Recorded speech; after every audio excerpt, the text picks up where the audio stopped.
gilasda tozlanma necə baş verir? SRNS sistemi.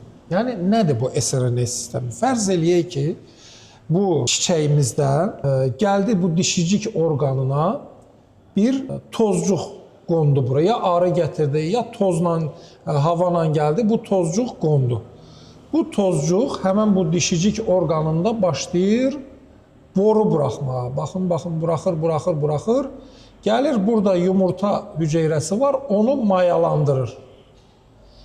İndi əgər bu tozcuq, bunun, fərz eləyək ki, bu Regina sortunun çiçəyidir.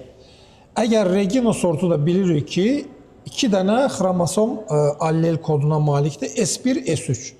İndi bu tozcuq S1 və yaxud S3 olsa, bu proses getməyəcək. Yarı yolda, baxın bu yarı yolda, bu sistem işə düşəcək, SRNS sistemi və bu borunu, tozcuqdan uzanan borunu məhv eləyəcək, öldürəcək.